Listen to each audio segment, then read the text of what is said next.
ایک سوال پوچھا گیا ہے کہ گھر میں جادو جنات سے کیسے بچا جا سکتا ہے، جادو جنات سے کیسے محفوظ رہا جا سکتا ہے۔ تو دیکھیے، نبی پاک صلی اللہ تعالیٰ علیہ وسلم سے ایک وظیفہ ثابت ہے۔ حضور علیہ السلام خود حصار فرمایا کرتے تھے۔ یہ وظیفہ سرکار علی مقام صلی اللہ تعالیٰ علیہ وسلم خود بھی کیا کرتے تھے، آپ سے ثابت ہے۔ وہ کیا وظیفہ ہے؟ آپ نے ایک مرتبہ اعوذ باللہ من الشیطان الرجیم بسم اللہ الرحمن الرحیم یہ پڑھ لینا ہے، اعوذ باللہ اور بسم اللہ۔ اس کے بعد آپ نے ایک مرتبہ قل هو اللہ شریف پڑھنی ہے، قل هو اللہ احد۔ ایک مرتبہ سورہ فلق قل اعوذ برب الفلق پڑھ لینی ہے۔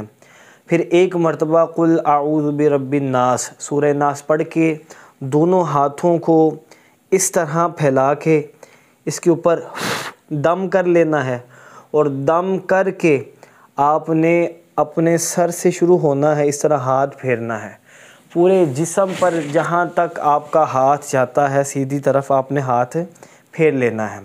اسی طرح آپ نے یہ ہاتھ اپنے پچھلے بدن پر جہاں تک ممکن ہے ہاتھ جائے، آپ نے یہ ہاتھ پھیر لینا ہے۔ یہ عمل آپ نے 3 مرتبہ کرنا ہے۔ اگر آپ 1 مرتبہ سوتے ہیں تو آپ نے یہ عمل کرنا ہے، اگر آپ 2 مرتبہ سوتے ہیں تو پھر آپ نے یہ عمل کرنا ہے۔ یہ عمل 3 مرتبہ کرنے سے مراد یہ ہے کہ آپ نے پہلی دفعہ قل هو اللہ شریف، پہلی مرتبہ اعوذ باللہ پڑھ کے بسم اللہ پڑھ لینا ہے، اور قل هو اللہ شریف، سورہ فلق، سورہ ناس پڑھ کے آپ نے پورے جسم پر پھیر لیا۔ پھر آپ نے پڑھنا ہے، پھر پھیر لینا ہے، پھر پڑھنا ہے، پھر پھیر لینا ہے۔ تو یہ 3 دفعہ یہ عمل ہوگا، اور اس کی برکت آپ کو ایسی ملے گی کہ جو افراد یہ کہتے ہیں کہ ہمیں نیند نہیں آتی، انشاءاللہ ان کو اچھی طریقے سے نیند بھی آیا کرے گی۔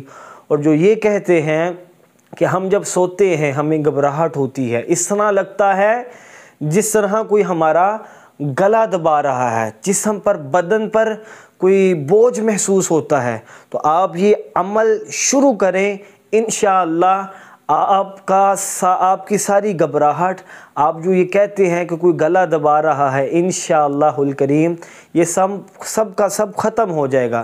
لیکن اس کے لیے یہ عمل آپ نے پابندی کے ساتھ کرنا ہے۔ جب تک آپ کو شفا نہیں مل جاتی، جب تک آپ کا ڈر، آپ کی گھبراہٹ، آپ کا ذہن مطمئن نہیں ہو جاتا، تب تک آپ نے یہ عمل کرنا ہے۔ انشاءاللہ اللہ کریم آپ کو اس عمل کی برکتیں نصیب فرمائے گا۔